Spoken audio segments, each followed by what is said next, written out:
This is our eighth. This is our eighth Memphis Educational Equity Learning Series session. We are happy to say that this is almost a full year of doing these sessions.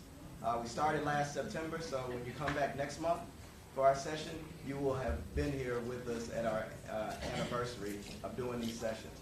We really started these sessions associated with our Momentum Memphis campaign around addressing the 4 platform areas we have, and really to address some of the issues that we heard from people about becoming better education advocates, becoming more informed, that they felt like, I don't know enough, I don't know the right things. So we started having these sessions talking about the history of education, about school funding, about wraparound services, and all of the things that we think address the issues that are there and challenges of having better academic outcomes for our students.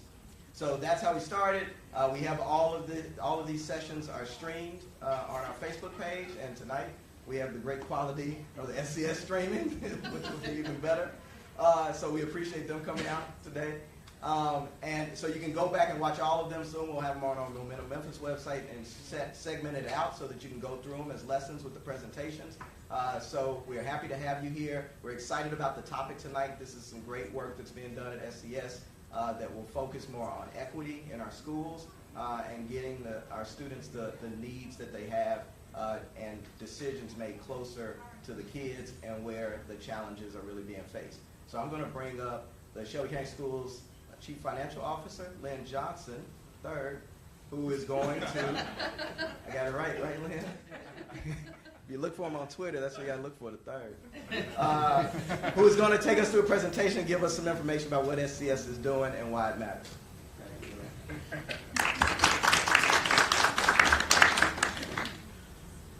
So thank you guys for coming. This is an area that I'm really, really passionate about. I can't think about, when we start to think about impact in terms of the community that we live in, I think as we go through this presentation, you'll see the levels of inequity that we're faced with. And some of those inequities are structural, systematic, and we need to start to tear down those barriers and address this. Student-based budgeting is one of those levers and the tools that we're going to use to address inequity across our district. So I will kind of go through this presentation, but I also am going to make sure that I leave enough time. We have 2 principals, and we also have our interim chief of schools as well. And I think when we talk about equity, there's the point of where we can talk about the mechanics of it in terms of student-based budgeting. But when you hear their experience in terms of how they're addressing it, I think it really comes to life. So it always goes off right when I'm about to get started.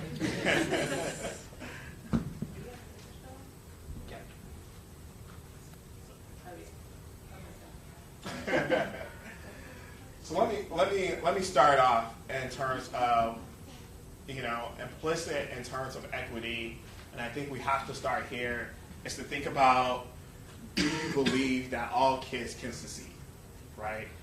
And that's the core of all this, and that's the through line.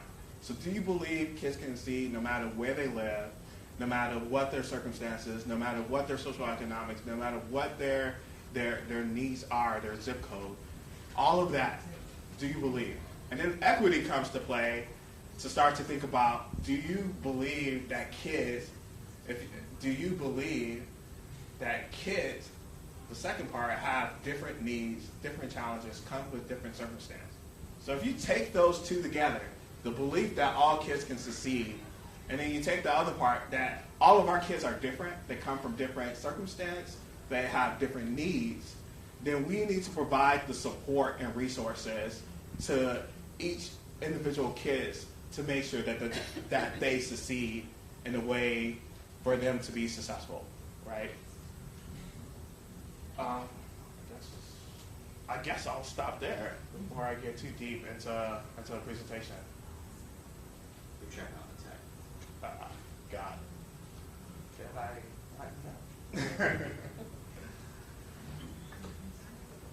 So how many of you guys have heard about student-based budgeting or touched it? Oh, okay, awesome. So all of those hands that went up today, I think part of what we're going to be talking about is the evolution. So I think we made a great stride forward, but we still have some ways to go as well. And I think part of what I'll end with is kind of how you guys can get involved in terms of evolving the model, so we're addressing some of the needs that are being taken place as well. Second part of this is that each of you guys will play a role as well as you start to work with the principals as well to make sure that your voice is heard throughout the process of how needs are being addressed at the school level as well.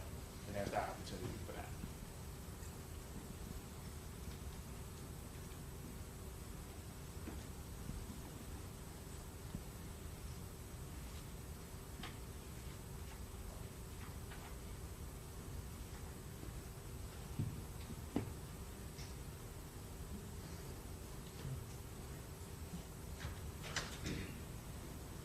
There you go.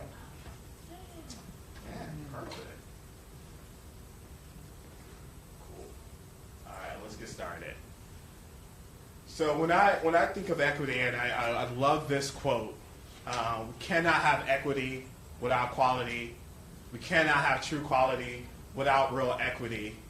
And as a nation, we must recognize the strength of our public schools is directly and unbreakably bound to social, civic, and economic strength. And access to high quality education be a guaranteed right that every American enjoys, regardless of his or her race, ethnicity, socioeconomic status, and zip code. And this is such a powerful statement. I'll unpack it just a little bit. To provide true equity, we must also provide true quality. We want to ensure that every single student have access to high quality education. And you can't do that without addressing equity. I think the second thing is when we think about public education and when we think about what we're trying to do, there are structural and systematic constraints and boundaries that we must address as well. And that really gets from equity to justice, and we'll talk about that a little bit as well. And then I fundamentally believe that access to high quality education is a right that every single American and student deserve to have throughout the country. And that's a fundamental belief that I have and that the superintendent and our board has as well.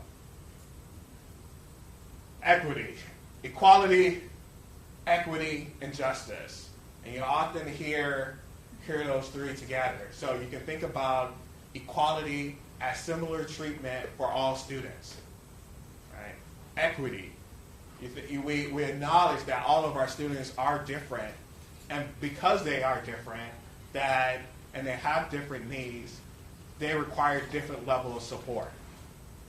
Justice, you can think about justice as in how do we tear down those systematic barriers to allow all students, no matter where they are, the opportunity to have access to that high quality education, right?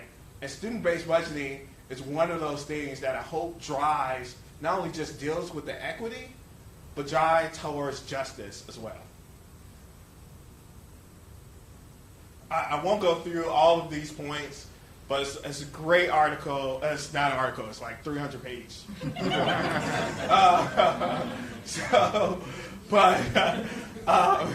It's a great report. I've read it like 3 times since this came out. And the U.S. Commission, of Civil Rights released this briefing in terms of inequities across the nation that we're faced with. And none of these, what their findings are not surprising. But I just want to just spell it out there because I think we have to remind ourselves of the enormity of what we're dealing with. So first of all, there's funding inequalities that many of our schools are faced with. And that's causing harm to student achievement.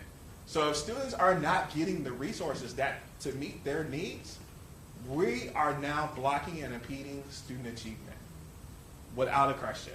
The second, when we think about our low-income students and our black and brown students as well, they're being relegated to low-income facilities. They don't have oftentimes access to quality teachers, the instructional materials, the technology. All of those things are not available to them. And we have to call that out. The second part, another part of that, is when we think about where our low-income students are, they do not have access to high-quality schools as well. And that's purely because of their zip code. And we need to address that as well.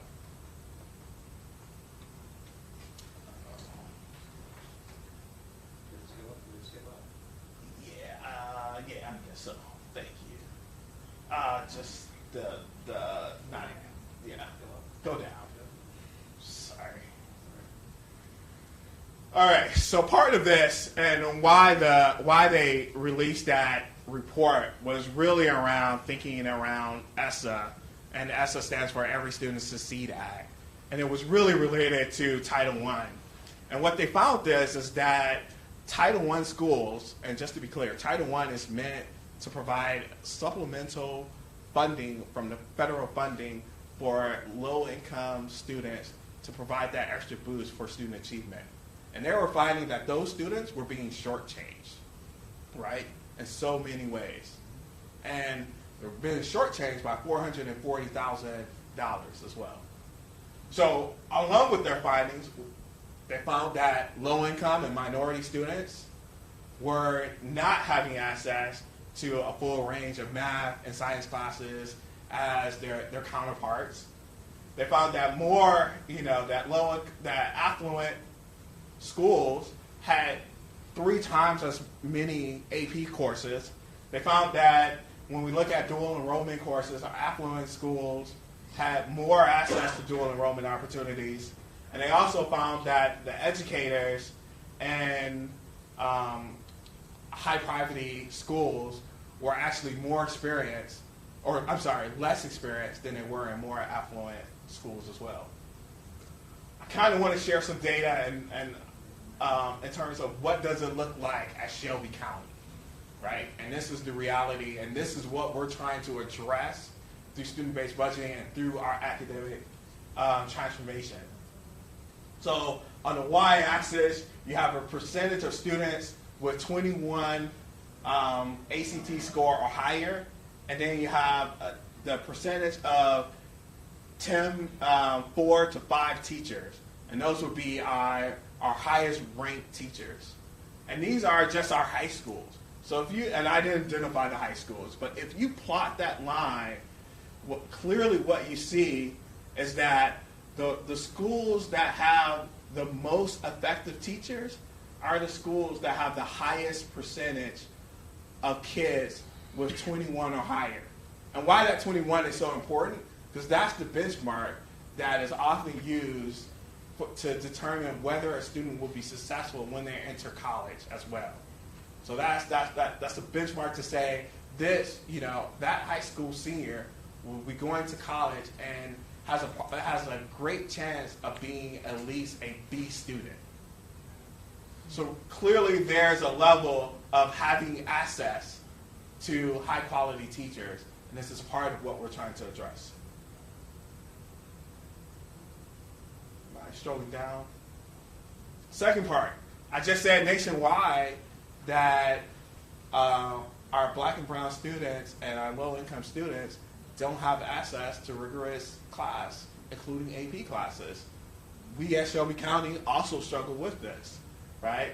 So 70% of our black population, 70% of the students who take AP class are black. We think about another 10% are Latino. The 2 highest are Asian and white. When you think about our student population, it's actually the inverse, right? The majority, at least 80% of our students are African American, and yet only 7% of the students who are taking AP classes are black.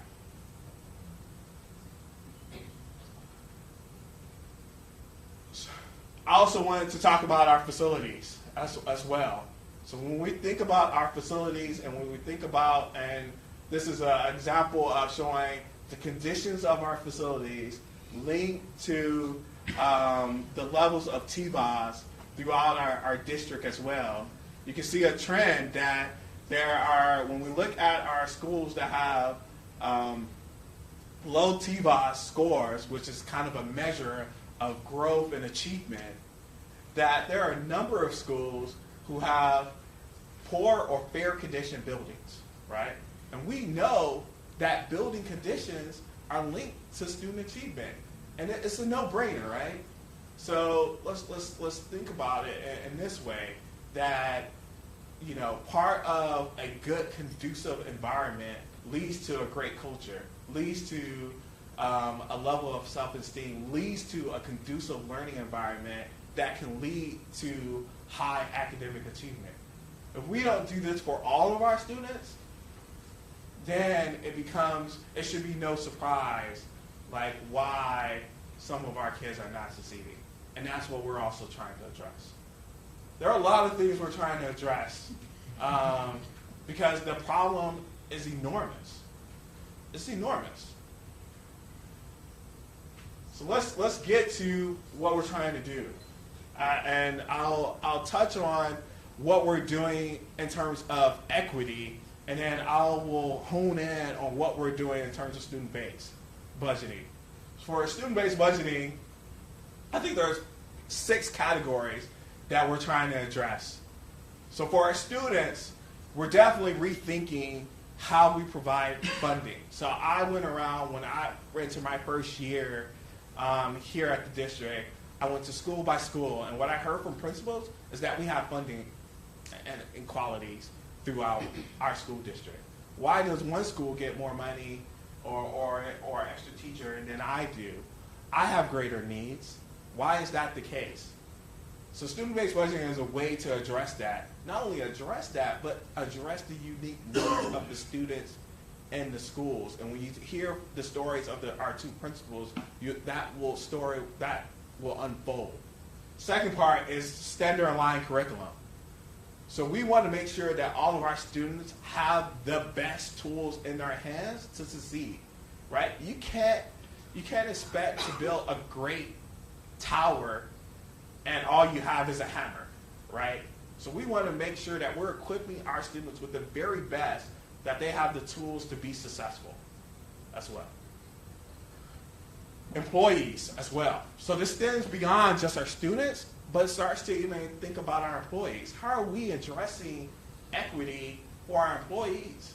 So the superintendent and the board announced that all of our full-time employees will make at least a living wage, $15 an hour. That started last spring, and that will continue to happen. So, and a lot of those individuals are education assistants who are in the classroom supporting our students every day. So now they don't have to worry about their next meal, or they don't have to worry about having a part-time job. Now they can concentrate on educating and supporting our kids. Second, we're looking at our suppliers and vendors throughout. Like, how do we encourage more involvement and having a diverse pool of service providers? So when you think about, and I used the example earlier this week, let's think about, how do we introduce more diversity in terms of our book purchases and supplies? How do we make sure that we have a very diverse population? How do we make sure that we're inclusive of all voices, and we're now involving different vendors and suppliers as part of that process to make sure that we're telling the stories of African Americans, of Asian Americans, of Native Americans, of students with disabilities, of so many populations as we think about that. Facilities. We're creating 2 21st century schools. We are going to the county every year that we can to get more funding to make sure our babies are in the best buildings possible, right? So we have $500 million of deferred maintenance. Deferred. That's just the bare minimum. That's not in new facilities. That's just to ensure that, you know, we have the best HVAC, that the roof is repaired, that windows are repaired. Over the last 2 years, we've been able to get $142 million to support deferred maintenance needs. And we're going to continue to go back to the county and get more and more to ensure that our students are in the best facilities possible. That fight will not end. Second is Every Student Succeed Act. There's two things that the federal government is saying. I just showed you that there are some schools, not all the federal funding, Title I, is going to Title I schools. So the government says, I want to make sure that you are using our Title I fund to supplement. That you're not replacing state and local funds with our federal funds. We want you to put our federal funds on top of that. So we're going to ask for a new methodology for that. And I want you to now publish how much for every school, how much funds are going to those schools. Because parents, the public, business leaders, teachers, everyone needs to know what that looks like. And that's going to start in December for Shelby County School and every school district across the nation. Second is the last is student discipline. We're moving towards restorative justice. We're thinking about ACES training. 50% of adults had a adverse childhood experience in Shelby County. We need to make sure that our teachers are aware of that. We need to make sure our employees are aware of that in the schools and in the central office, because that guides our work. Our kids are coming with social and emotional needs, and we need to be able to address those.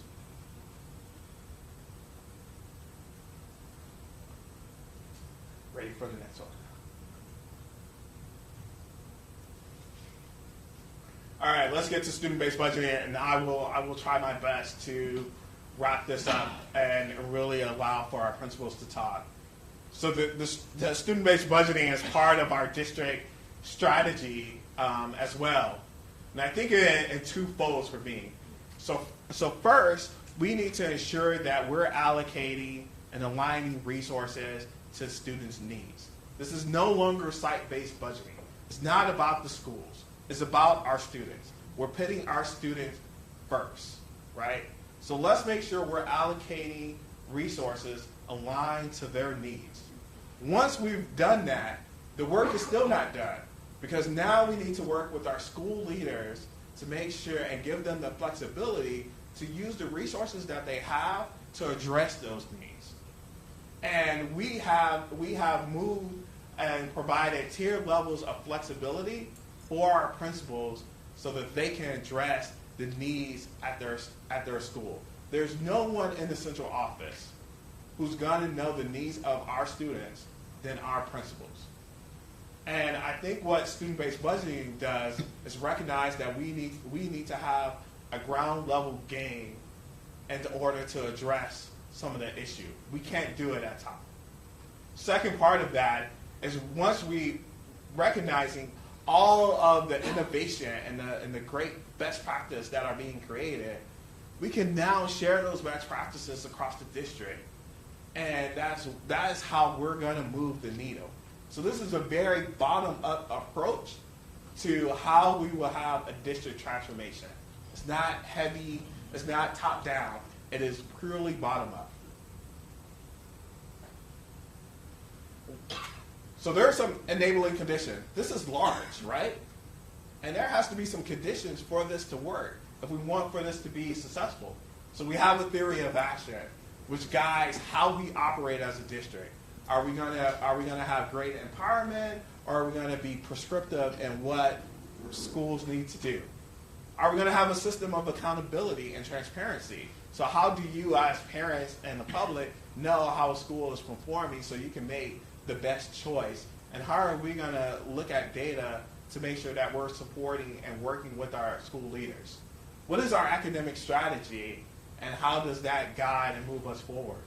How do we think about our operating philosophy? Are we purely centralized and all services will be dictated by the central office? Or are we going to give away some of our freedom and allow principals to make the decisions that they need to? Our talent philosophy, do we value reward? Do we reward experience or do we reward performance? Right? What is truly of value to us?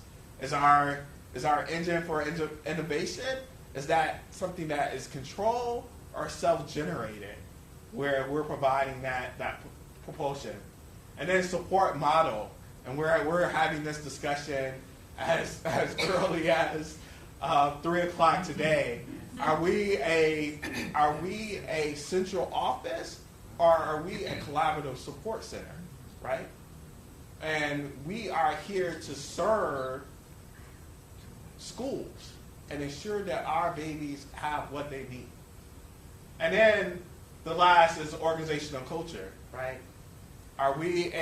Do we have a district where we have a culture of fear or opportunity, right? And we can't be, my 7-year-old son, he tells me all the time, like, we can't be scared, right? we got to be bold and courageous with this.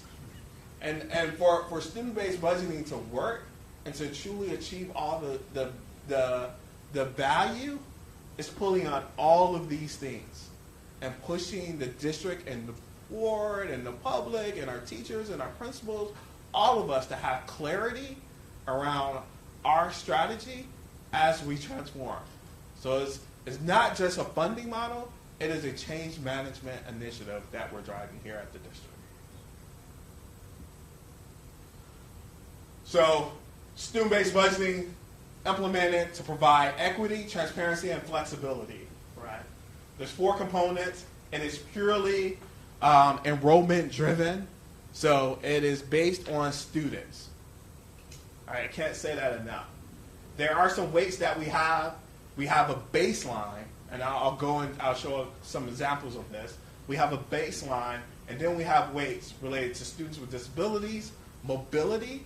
Now, mobility may seem unique, but mobility is a way that we're trying to address the deep poverty within Memphis as a proxy for poverty. And that's going to be an area that I'm going to say will need to involve, like, how do we find the right measure for economically disadvantaged or poverty as we go through this. And I would love to hear you guys' ideas as we evolve the model. The second is low and high proficiency. So I think oftentimes we focus on our low achieving students, but we have some high achieving students that need help as well. And we need to make sure that we're meeting their needs as well. Here are what the waste looks like, and I won't get too technical into this. But what I can say is that there is a pool of resources that goes directly to schools. Our budget, our general fund budget, is about $1 billion. $380 million goes directly to schools. There's still a great part of that we have centralized that go to support schools on a day-to-day basis that are not distributed to schools. I think we are also working towards how we can get more of those resources in the hands of our principals as well. Here's a quick example of how student-based budgeting works at a student level, right? So you have Mario and you have Jessica as well. So Mario, there's a baseline for both of them. It's $3,400 that they receive as a student. Mario, as a second grader, we provide resources to K to 2 as our focus on ensuring that kids have the right trajectory for success. Also, Mario is not showing the highest level of proficiency, and he needs that extra intervention and help to support him. We're finding that Jessica, she has high mobility, and we're providing some resources to her. And when you compare the difference, that given Mario's needs, we're assigning for a school about $4,800, and for Jessica about $3,700. Here's an example of a school. So the first year was without SBB. So this is what most people consider to be site-based. Essentially what we did was say, you know what, you have X amount of students. This is the number of teachers you get based on the number of students you have in every grade, and we monetize that. And that is where we get to equality, right? We treat every student the same. We didn't differentiate in terms of need or consider the different needs of our students. We said, Jessica and Mario, they're the same. Now, and that was 2017-18 budget. That was about $1.9 million. For 2018, we switched to SBB, and we started to consider the different needs within Hamilton High School. So one, Hamilton High had less enrollment, about 37 students. It got additional funding, understanding that there were kids who might have been low achievers or high achievers. It got additional funding for mobility as a proxy for poverty, and they got additional funding in terms of SPED as well. And that was $2 million. I'm going to skip this slide. Oh, yeah. This is perfect. So part of SBB and what I am really happy to see is that what I said is that we can allocate the money, but that's not sufficient, right?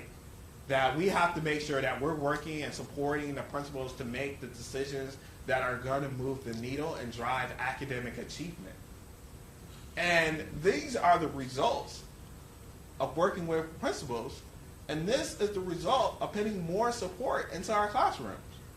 So, you know, because of student-based budgeting, because we give greater flexibility and we're working with principals, we put 65 more teachers in the classroom above what we would have did if we would have just used some teacher ratio. We put 60 more ed assistants in the classroom above what we would have done if we did a staffing ratio. There's 36 more interventionists, there's 14 more assistant principals, there's 12 more behavior specialists, there's 3 more in-school suspension as well, and there's clerical staff to help our principal. That is remarkable.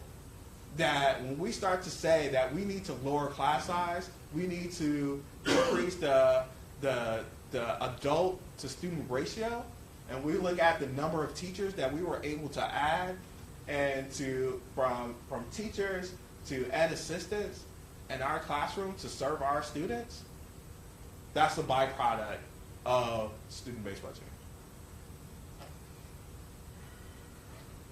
I'm going to touch on just one of these things, but 2 of the principals are here, and they're going to actually talk about this. The one thing I wanted to touch up on in terms of Brownsville was how they were able to kind of address thinking about how to build in more time and for collaborative planning time for our teachers to come together, to share their learning, to sharpen their art of teaching as well.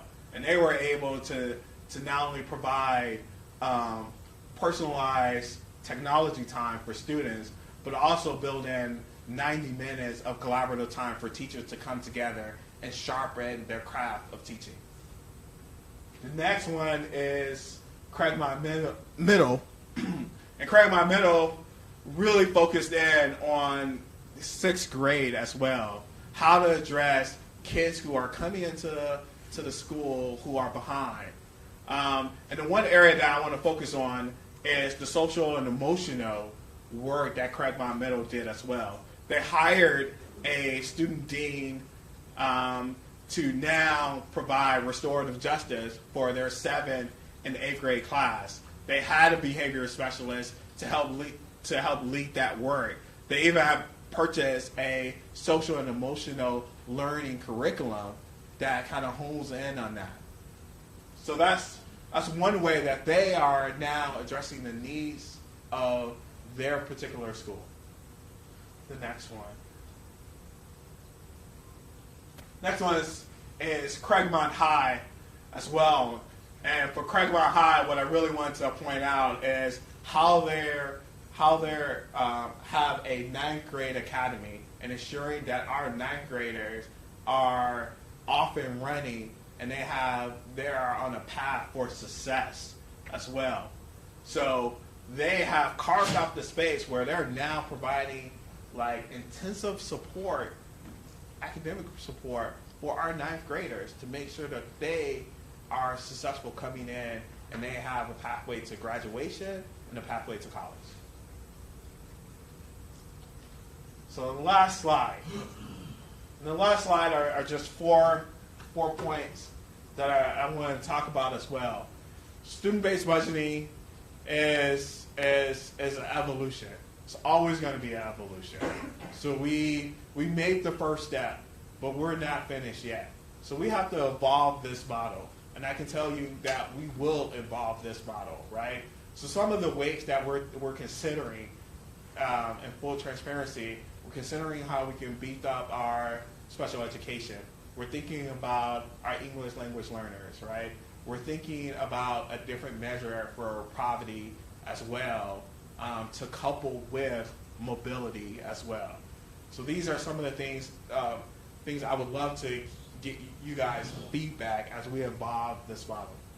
The second thing is that we as a district are taking equity serious, right? So we wanna see what would it be to conduct an equity audit of our schools. So what are those inequalities that we have at our school level that we need to address?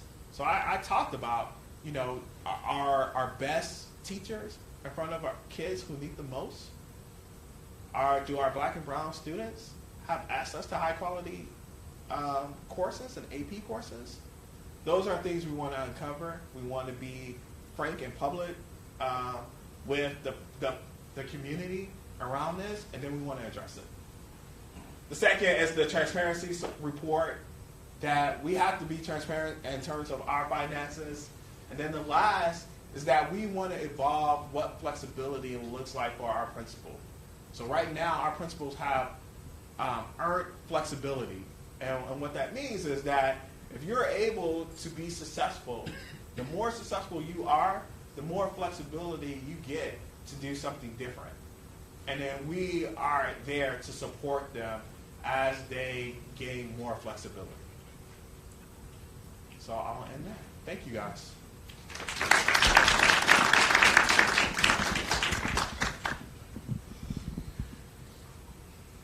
All right. Well, I'm not at point yet, but if you can hear me, my name is Amani Thomas. I am the Memphis Operations Coordinator for Stand for Children, and we are going to start the panel portion where we will have Dr. Angela Whitelaw join us on stage, Charles Newborn, who is the principal at, I lost it just like Brownsville Road. Yes, Brownsville Road, Dr. Tisha Dura from Craigmont High, and then Lynn Johnson, of course, will join us again for questions on our behalf, and then we'll open it up to the floor.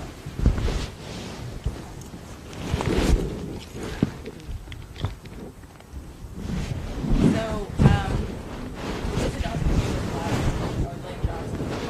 Lynn. It's Cardinal. Lynn, go ahead. You gave us a lot of information. We want to start out just by talking about how the cohort schools were chosen, because there were only 6 schools, I believe, that started this initially. So how were they chosen, and kind of what process led to that? Yeah, so let me provide some context as well. So for student-based budgeting, the funding model, it touched all of our schools. So the resources in terms of dealing with the inequities in terms of funding was something that we touched for every single school. Now we had a small cohort of schools that we provided full flexibility around being innovative with those resources that they had. Those were really chose to think about the feeder patterns that they had, proven leadership as well. There were another subset where we've had about 16 schools that didn't have full flexibility, but had a second tier set of flexibility, not 0, but not 100, about say 60% of flexibility to be really innovative as well. I think how we're evolving that criteria as well is that now we're looking towards the performance of the school. So it gets to the earned flexibility that now we're looking at all of our schools and we're saying, hey, if you are a proven leader, you've been with the district that are experienced, you have the right culture and you have the right operational skills and your school is knocking it out of the park, then we're going to provide that extra flexibility. Now, where we're being stretched as a district is to think about what about those schools who may not be knocking out of the park? Do they need a dose of innovation and flexibility to do something different? Okay. And will cohort schools ultimately begin to make their make staffing decisions and have full flexibility within their budget?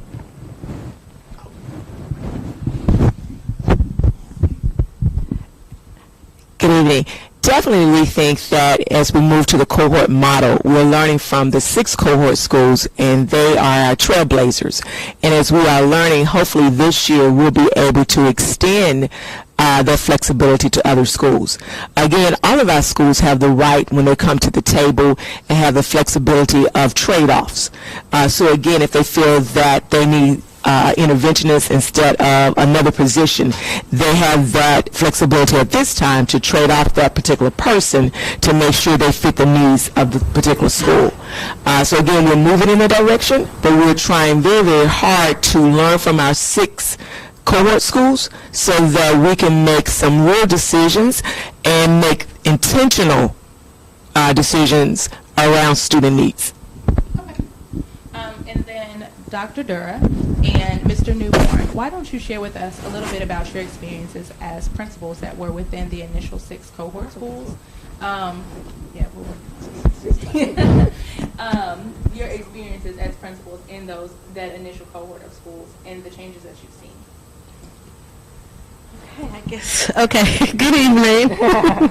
I'm the principal of the wonderful and awesome Craigmont High School. We have so many great things going on with Craigmont. Please clap us up. Thank you. And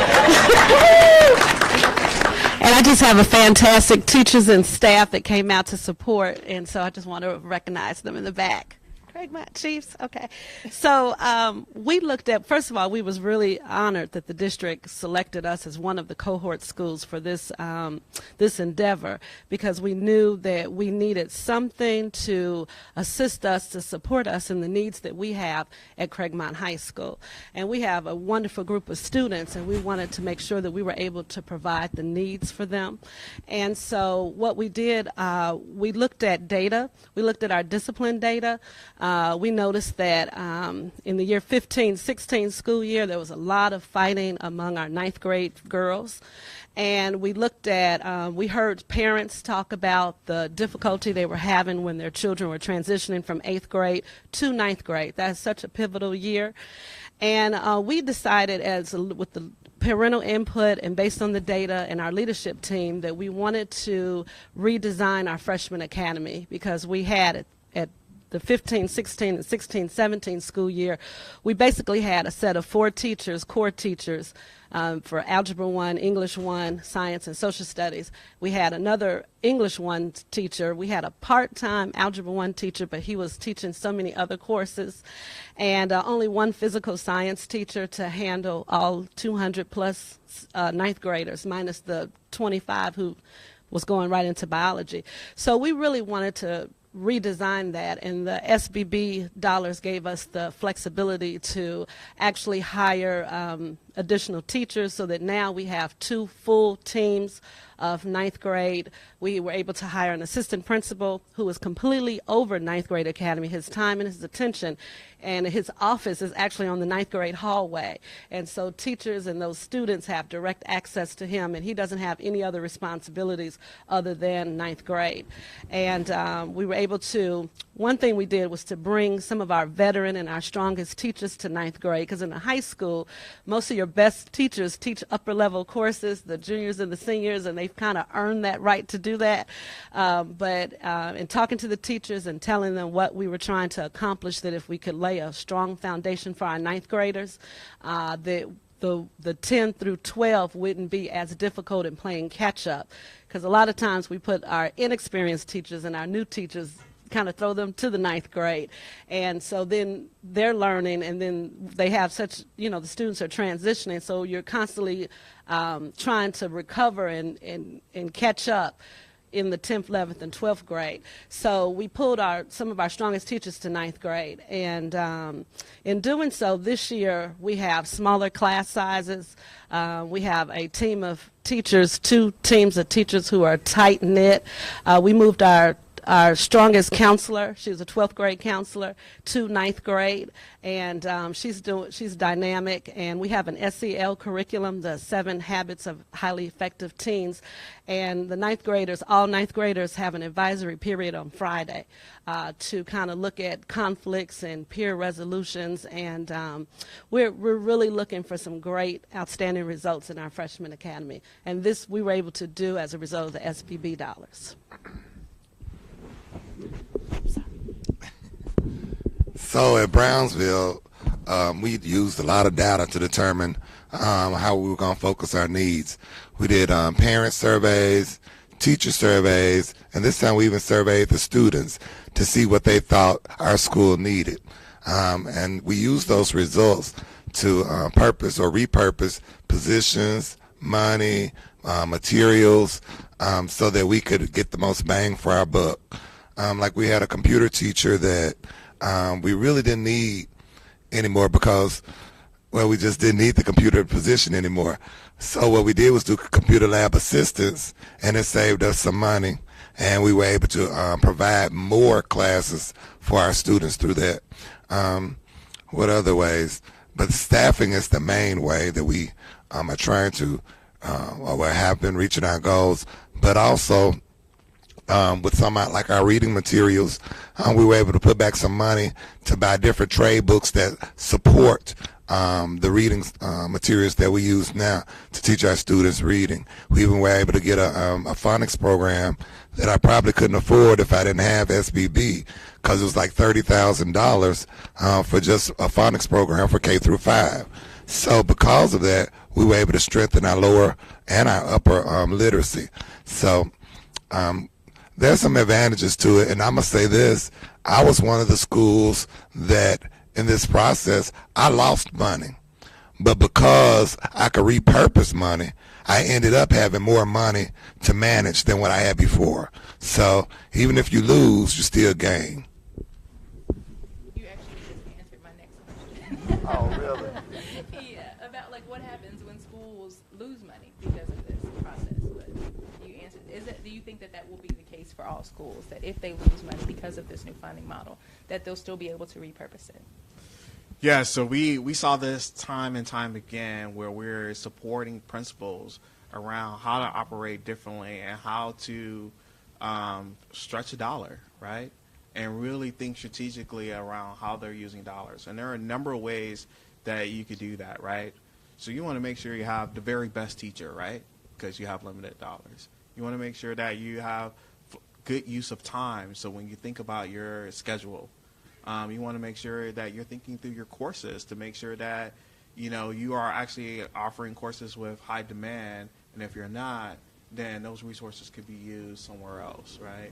And you want to make sure that you're thinking through whether a position is needed or not. I can think of so many schools, and there's a team from academics to budget to HR and we sit around the table with principals and we go around and we say, what is your academic plan? What are your priorities? What are you trying to address? And then let us help you address the needs with the resources that you have. And I can think of one school principal didn't have an assistant principal, really wanted an assistant principal, and we were able to bridge that gap for them to get one. I can think of another example where a high school said, I have additional resources for that I want to give to my middle school because I know that those students are going to feed into my high school. So that's a better use of my funds than applying it there. So it's amazing the level of creativity when you provide people the flexibility and the freedom to be innovative. And I want to echo Lynn, because I think it moves us from a technical change to adaptive change. How do we continue to provide the best service for students? And just echoing Lynn again around, we have to identify the needs for that school. And we have to make sure that the principal understands how can he shift or she shift the money to ensure that they're providing the best education for the students in the building. So we have seen a tremendous technical change to adaptive thinking about the work.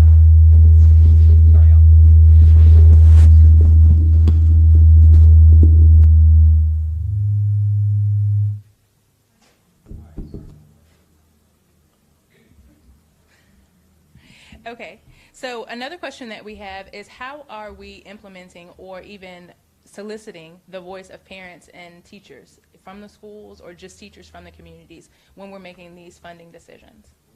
I can give you one instance that we surveyed our parents. We noticed that we were having different behavior problems that were,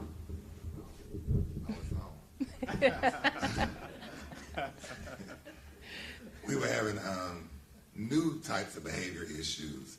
And so this year, we surveyed our parents about what do they want us to address. We were developing our own character education program.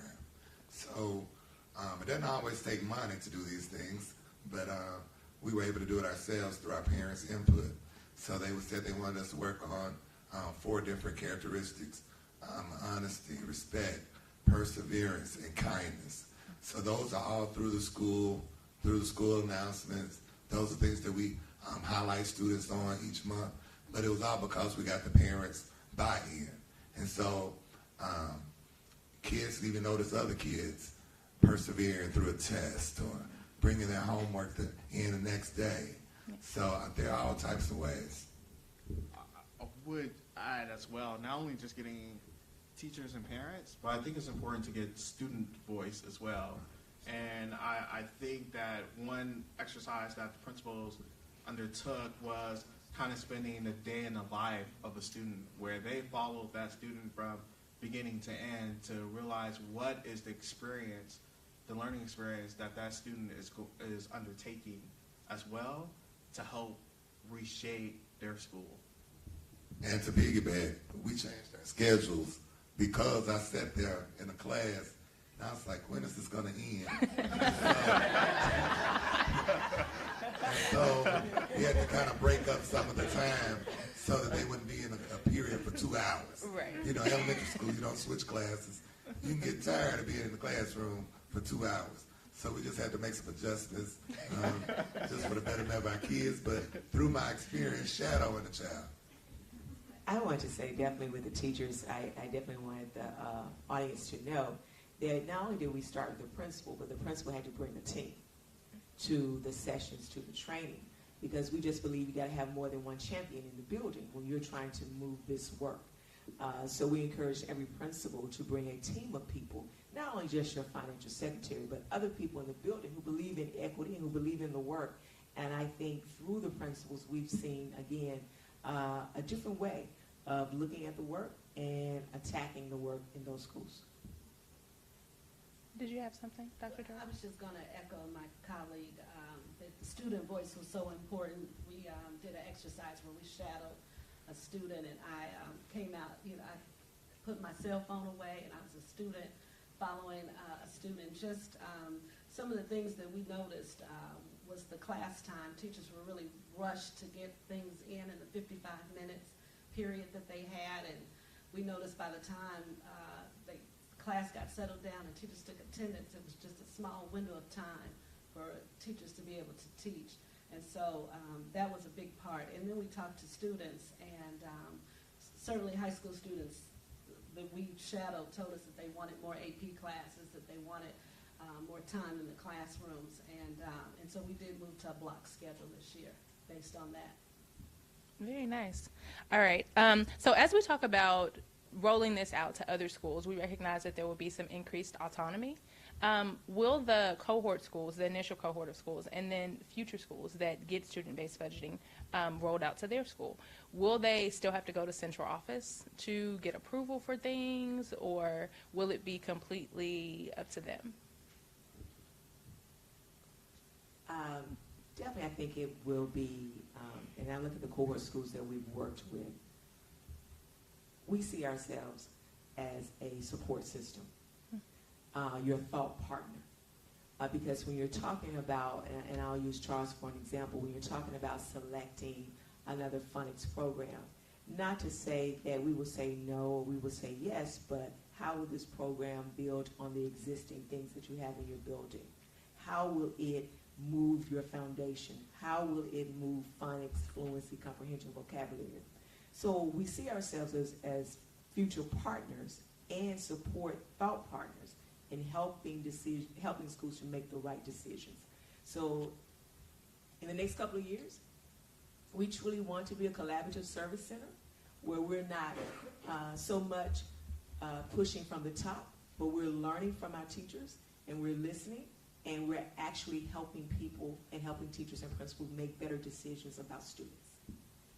Yeah, to echo that, I say, you know, in the future, I think principals will come to the central office, not for decisions, but for advisory and support, right? And I think that's kind of how we're seeing ourselves. And I think it has to happen because there's no monopoly on great ideas. And we need to allow our principals to do what's best for their students and to guide their schools. And we need to learn from those best practices, and we need to share what is working throughout the district. And if the ideas are just coming from a small group of us, then we're really losing out on a great opportunity to be innovative and creative. Any additional comment? No. Well, I just want to say thank you guys, because I do recognize that we are getting more support now. It used to be years ago when I became a principal, if someone called you from the central office, you might have been in trouble. But now when they call, everybody's lending a hand of support, want to see what they can do to help schools. Do we need more training? Do we need more people? Do we need someone stopping by every now and then? And you can just feel that it's better. I mean, even when you call into an office, they're there to help you and not like, what do you want?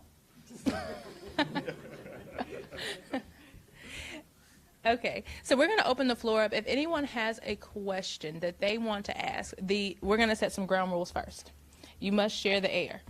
So you can start with a statement and end with a period, but you have to have a question to go behind that. Okay, so we're going to share the air. We have a lot of parents, a lot of educators, a lot of advocates in the room. So if you have a question, feel free to come up and we will pass you a mic. Yes. You can stand up, or if you want a mic, I can get you a mic. Good evening, everyone. Can everyone hear me? First, I would like to commend everyone, the district, Lynn, the superintendent, and the team and the board for deciding to do the student-based budgeting. I think it's excellent. I think it's a long time coming. Thank you, thank you, thank you. Question I have is around, and I think you both hit upon that, and I think you asked this question, but I wanted to get you all to think a little more deeply about how do we ensure that it happens in all the buildings, and that's about getting input from the very people we're saying we're trying to address the needs around. So that includes parents, that includes students, that includes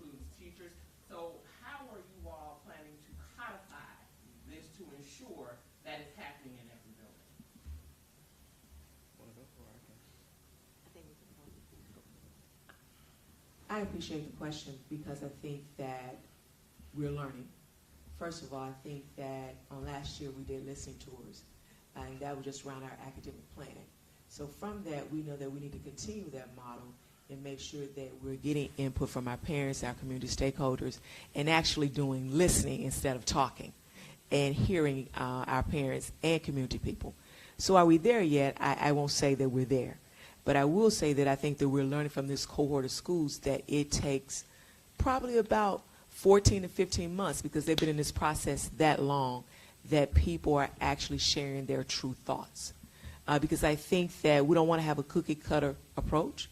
But I'm not going to sit here and say, oh, we're going to send out all these surveys. I think that we learn from our surveys.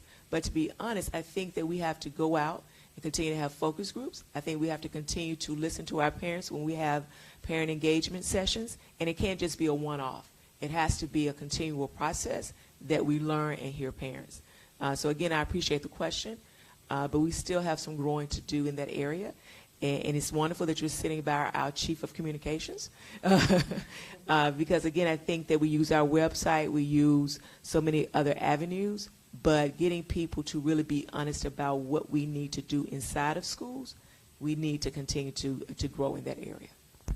And to add to that, Natalie, I think it's a great question. And I always think about the enormity, right?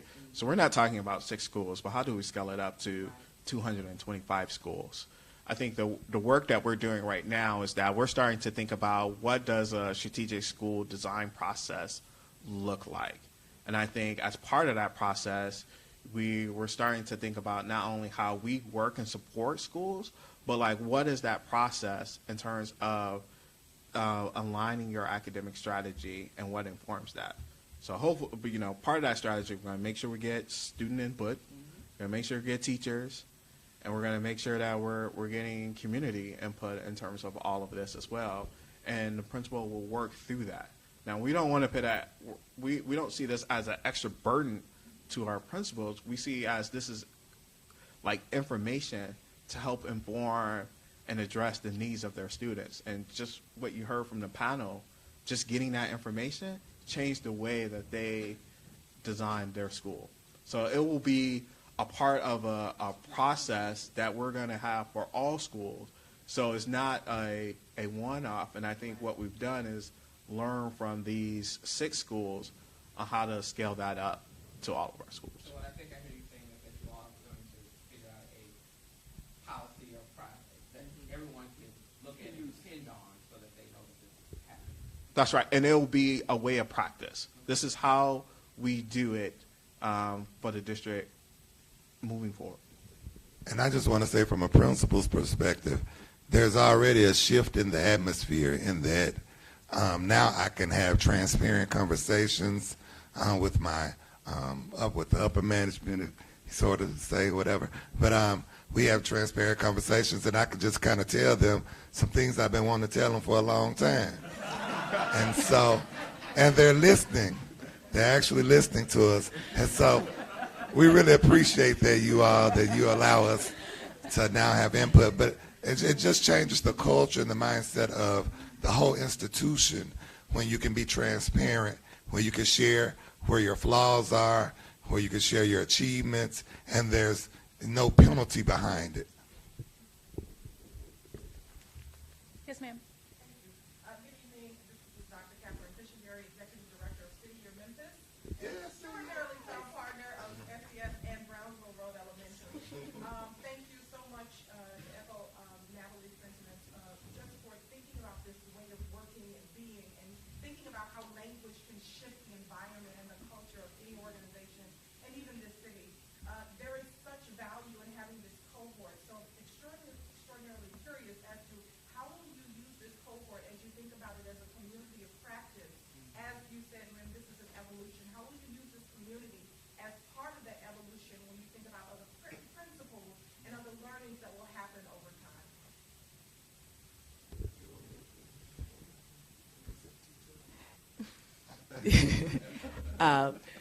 Well, I'll let Charles, because he's over here saying, "Hey, this is what I should say." So I'm gonna let him take that because he's actually in the work. Doing it. He's doing it. He's actually doing the work. So let me let him share. Thank you, Charles.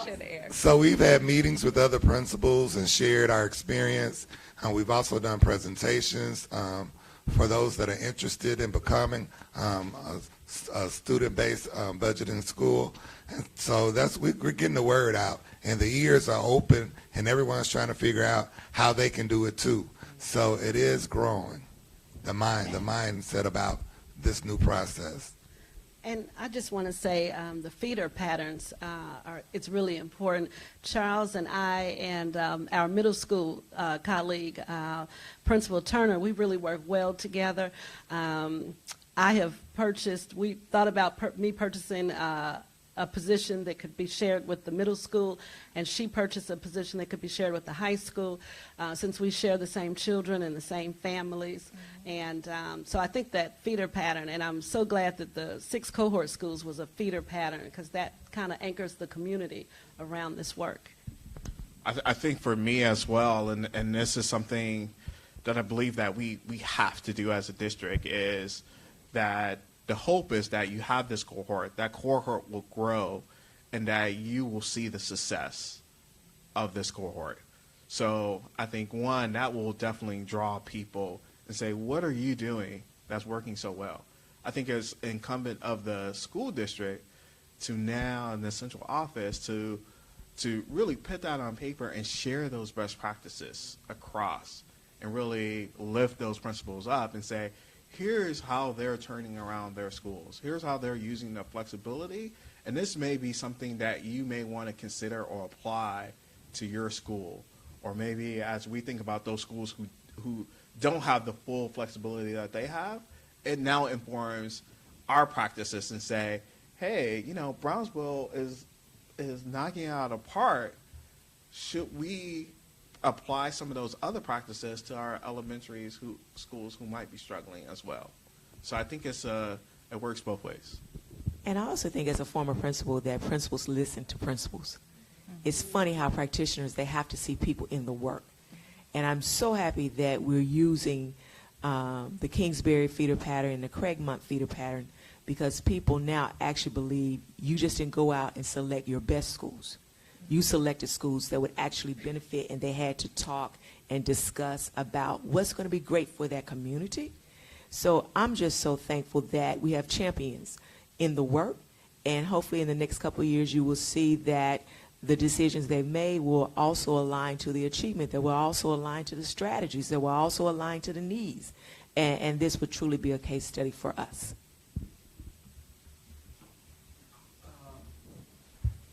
I think it's a great thing that you guys are doing, moving on to the school-based budget, to kind of echo what you said, Dr. Whitelaw, the principals kind of being the champions, and then to be more collaborative. It gives them the ownership, but then also gives each other the support. So, great job with that.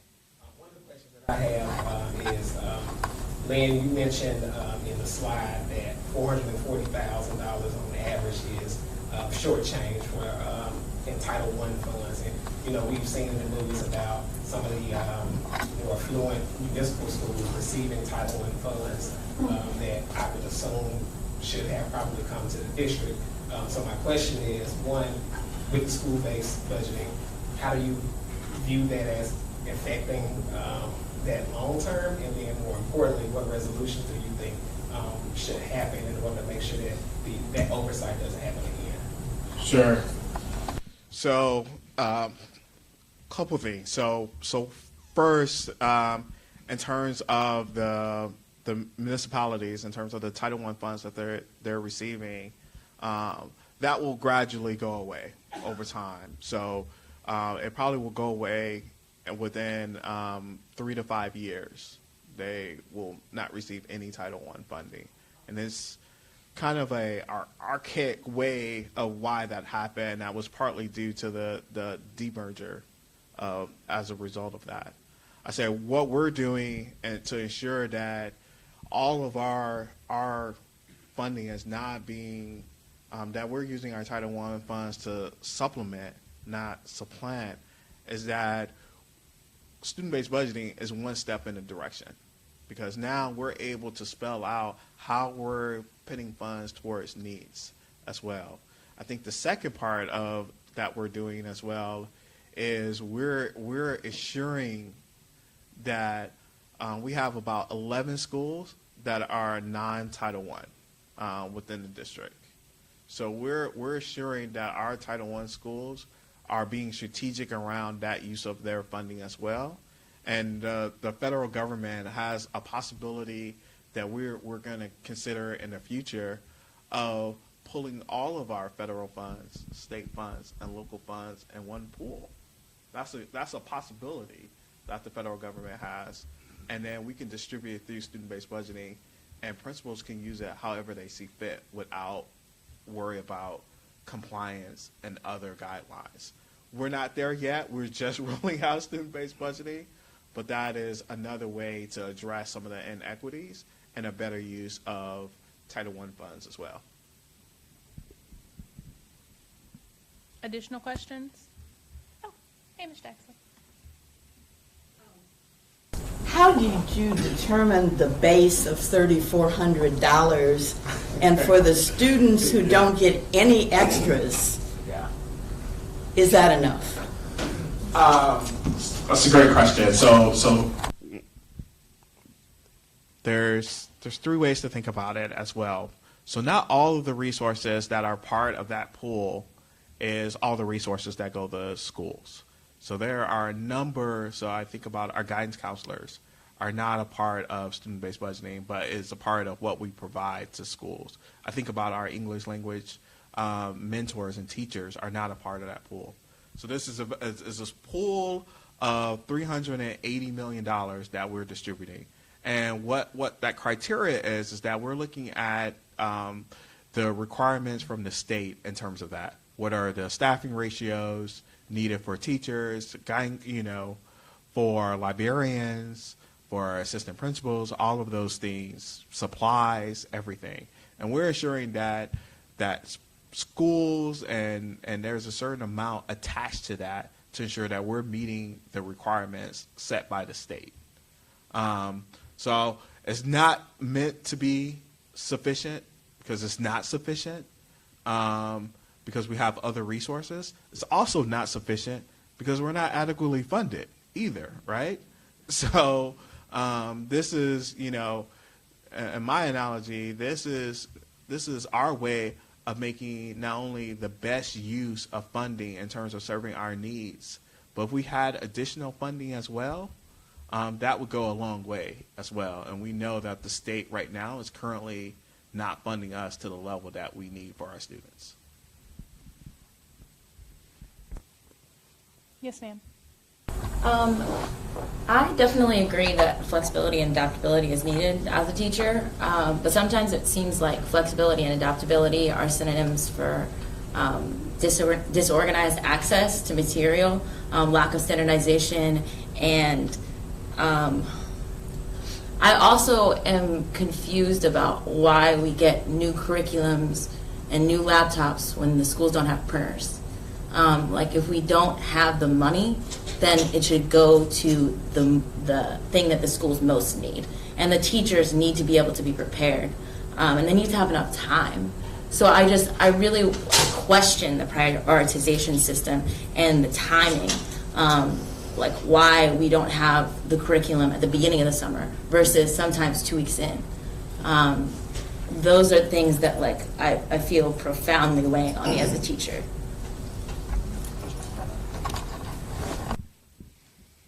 Definitely, I will admit that we've had our challenges over the last couple of years in ensuring that first teachers receive the curriculum in a timely manner.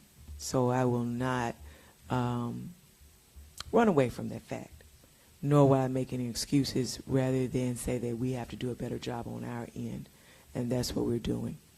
I do want to answer or talk about what I see that's changing with student-based budgeting.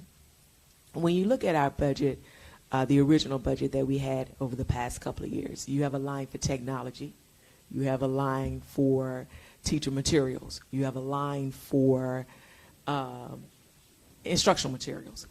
And I think now with student-based budgeting, we are allowing principals to make those decisions where they are using the funds to buy computers and printers or buy printers.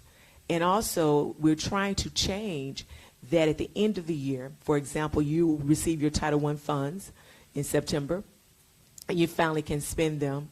And many principals and many schools hold on to those funds, and then you see a spending frenzy at the end of the year around technology. And some people are laughing because they know that that's definitely true. And we try to spend money on things that we think teachers need.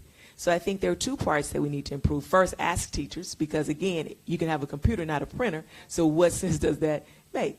However, I do understand that as we change and as we shift, we also have to help shift the thinking of principals, because I'm guilty of it in my own department, that you see money for different line items instead of taking just the total, saying, how do I use $200,000 to ensure that all 180 schools in our district have what they need? How do I divide that? Where do I do, instead of giving every school the same amount or every teacher the same amount? So again, we're trying to do better in making sure that you get what you need before you start back to school. Also, we're trying to do a better job in forecasting, because that's where that comes from. Forecasting for teachers what you will need, as well as listening to teachers around the curriculum, what's working and what's not, and just being consistent. That's what we're just trying real hard, that let's just stay with what we know that will work for a couple of years, and then get feedback before we change. So there are a couple of things we're working on. So, yes. Yes. To address the issue of time that you mentioned, because we have a new curriculum in reading and math and now coming in science, we were able to hire more support staff to give our teachers a 90-minute block of just planning. So we sit down with them, we go through the EL lesson, through the Eureka math, because I don't know if you all know about Eureka math. You do have to sit down and learn how to work those math problems. And so we've had spent a lot of time with teachers just on them learning how to work the problem, because it is a different mindset of critical thinking. So that 90-minute block, they get it for math once a week and for ELA once a week. And it's been very beneficial to the teachers, because they actually have more time to plan and they don't have to take everything home.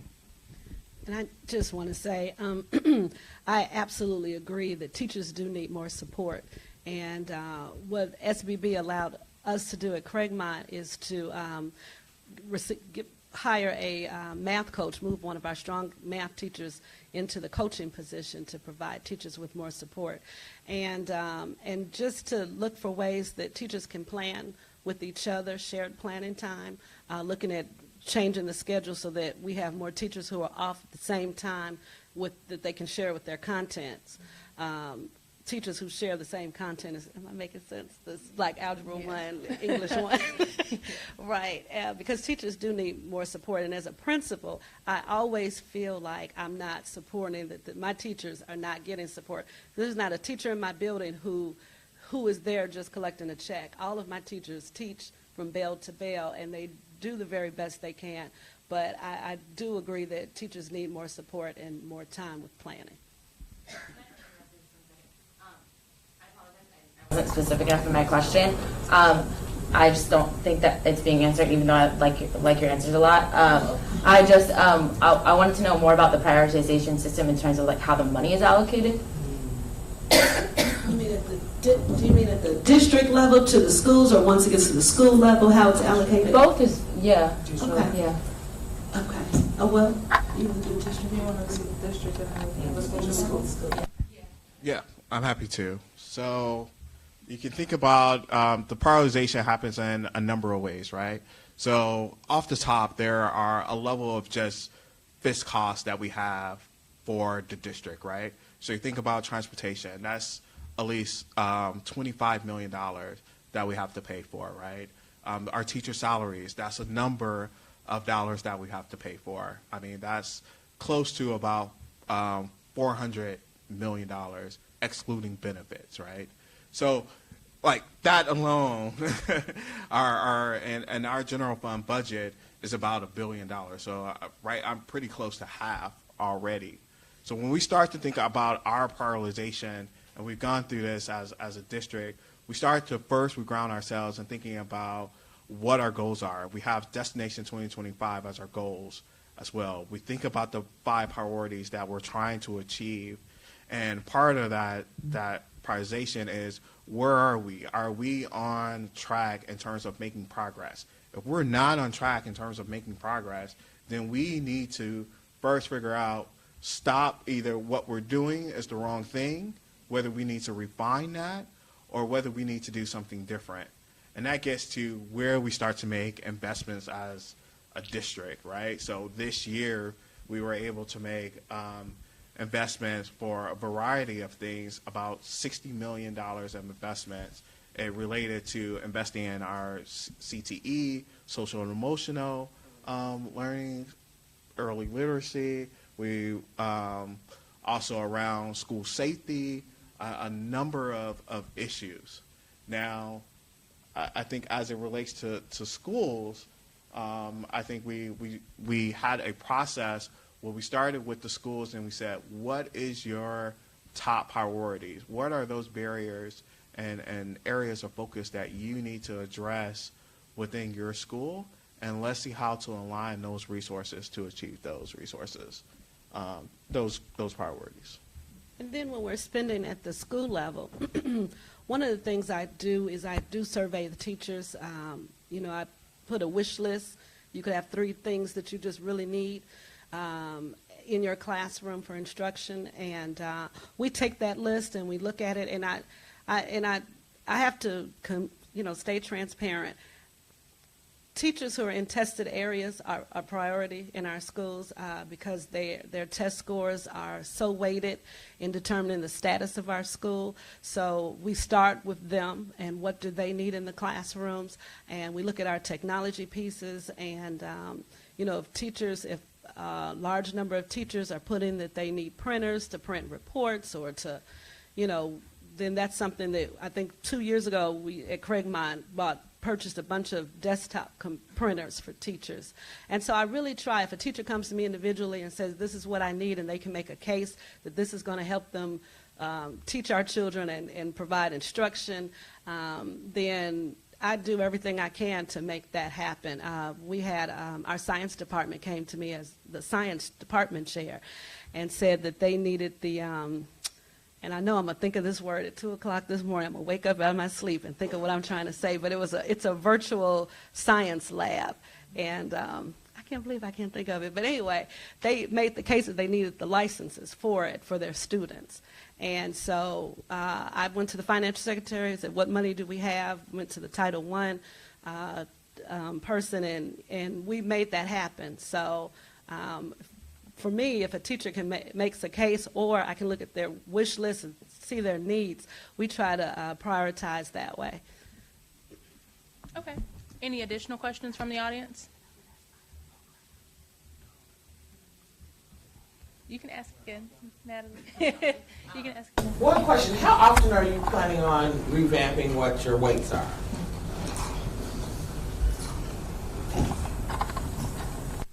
I think next year, or part of this school year, preparation for next school year, we will. And then I think there may be some tiny revision of that. I don't think there will be huge changes, but there are also some needs that we want to make sure as a district that we're addressing as well. So there will be an annual review of them, and I can say that's a typical practice. I mean, so we could have. It's often not huge, but you can imagine that you have addition, right? So I can say Boston Public Schools, a couple years ago added a weight for their homeless students, right? So as you start to think through where there might be certain needs, you might want to add some weights to address some of those needs. Mobility, how do you adjust? So if I understand it correctly, you're looking at schools that have high mobility from the previous year. So if that if they're going in and out, they're going to other places. So how does that necessarily impact the schools that they may be moving to in terms of their student-based budgeting? Yeah, so the mobility weight is kind of twofold, right?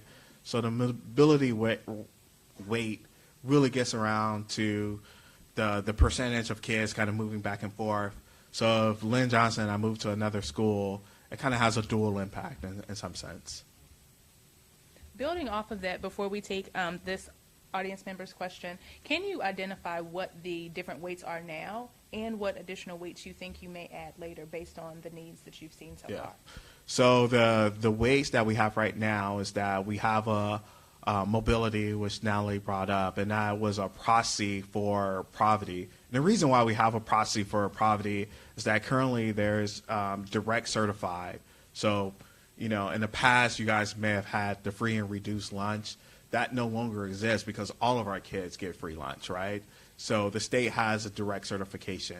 The one part of that we take into account is that not everyone, it may not account for everyone in terms of that. And, you know, if you think about our immigrant population, that is one population that often gets left out of this. So mobility is a way to kind of have a proxy to poverty and to be inclusive of all student population. The second is to think about high and low proficiencies as well.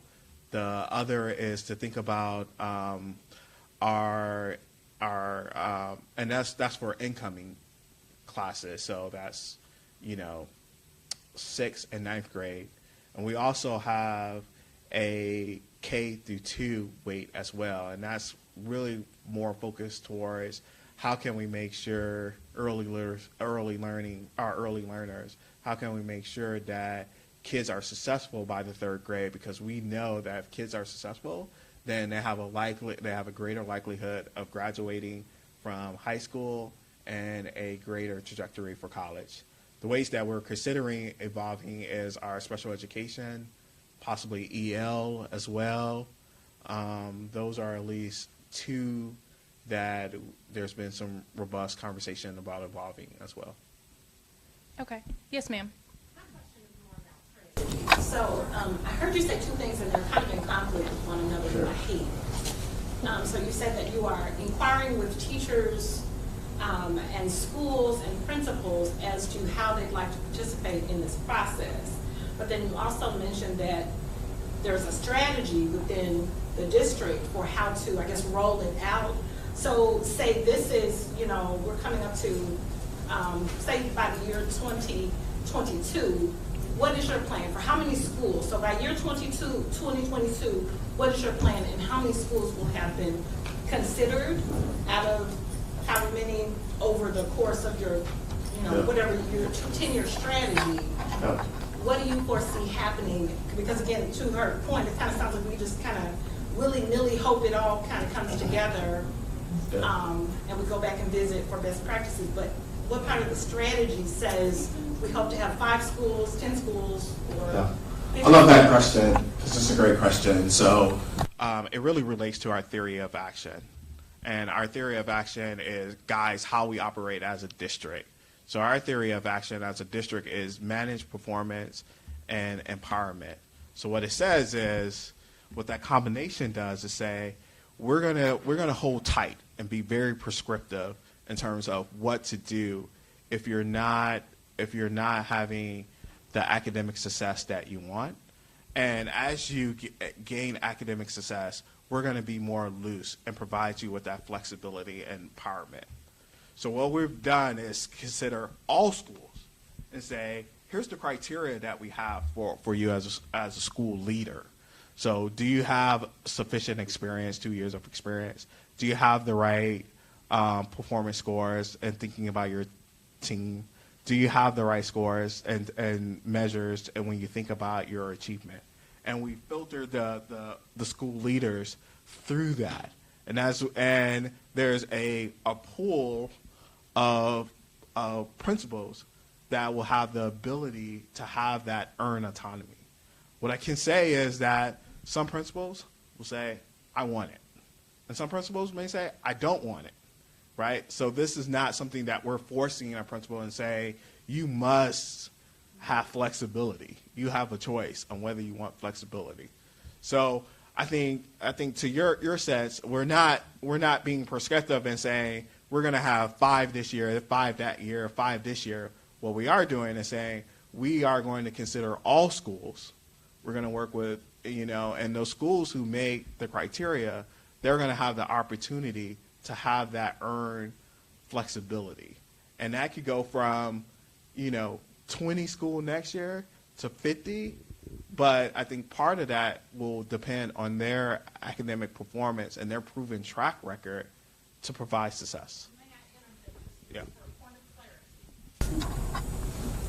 I'm not, so in this, say, strategy or plan, schools would need to have an opportunity to have a conversation. They would need to have think tanks. They would need to have an opportunity to engage in a process similar to that of Tremont.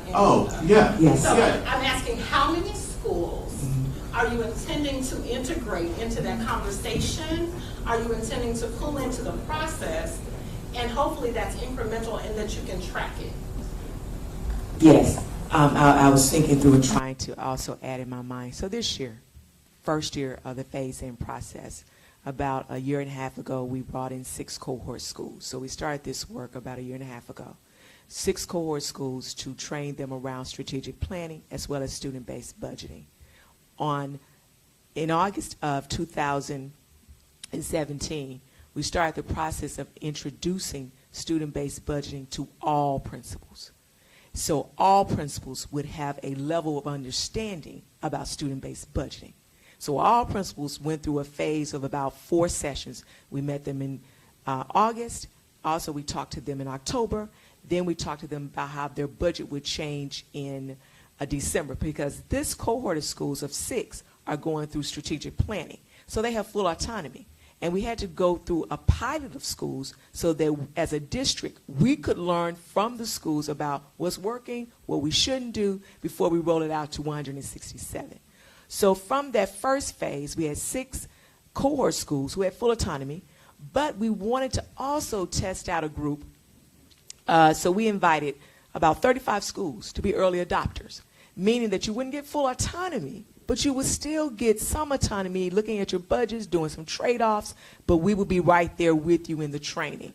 We started with 35, and to Lynn's point, we didn't force people because, again, we had the cohort schools, the pilot schools, and we're still exposing the entire district. From that 35, we ended up with, at the end of the year, we only had 17 to complete the entire year. So now we have 6 cohort schools who can really be our champions around strategic planning all the way through, taking every dollar. Like we gave them a blank budget. This is your budget. How are you going to spend it on your staff? What are you going to do about hiring extra people? For the 17, we talked about now we're going to sit with you and talk about your scheduling. What else do you need in your building? What are you going to trade off?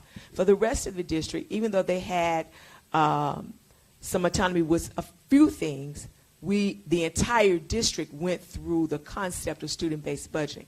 This year, so now we're in year 2, we have 6 cohort schools, we have 17 early adopters. We started thinking about now middle schools, because we really didn't have a lot of middle schools in our early adopters. So, and that's a different type of learning, because you're moving from elementary to middle, then you go on to high. So we have about 12 schools that we're working with this year, trying to figure out, if we look at this middle school development, what will we learn? So to your question, by the time we get to 2022, before then, if I look at the number, we will have about 40 schools who have real deep experience with it, right? In about a year, in another year. Along with that, then that's when we're going to have a process. Do you want to be a strategic design school, meaning you need full autonomy? And if you have full autonomy, to Lynn's point, there will be some criteria points with that. You have to be a proven leader.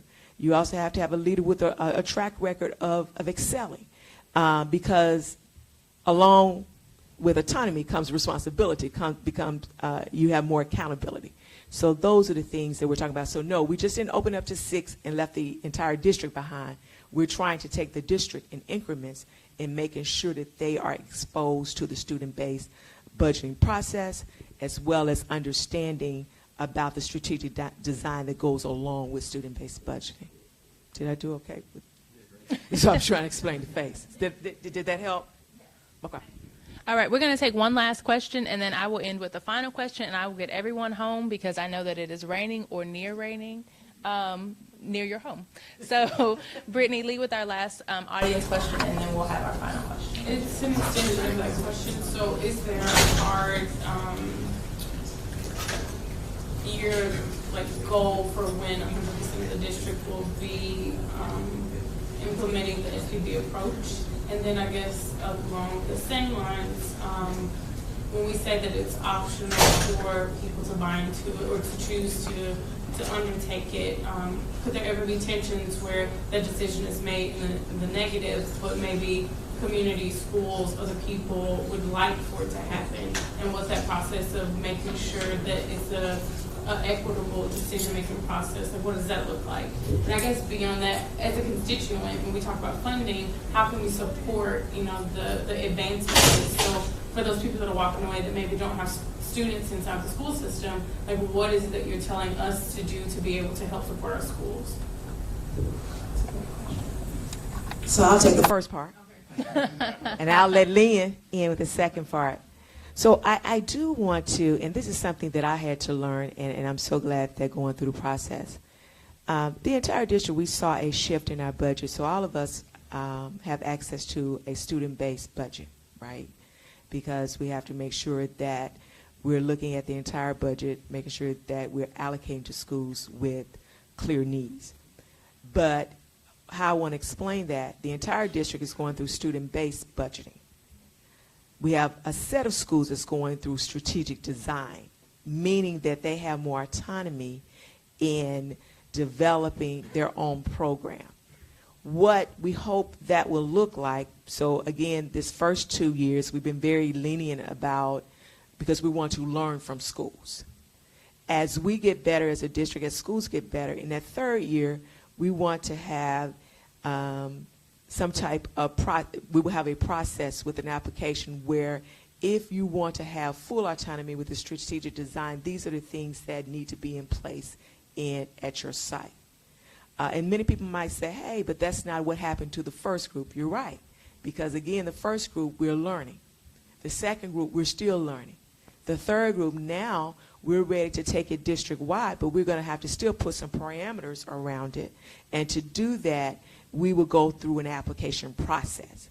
So hopefully, because we want to be back at level 5, and I'm just hoping that all of our schools are there. But in reality, I think each year, I think we will see, once the application process starts, I'm hoping that at least 20, 25 schools will engage in that process by looking at our peers, saying, wow, look at the growth and the achievement that they made when we allow principals to really execute their vision and not have barriers behind them, such as central office.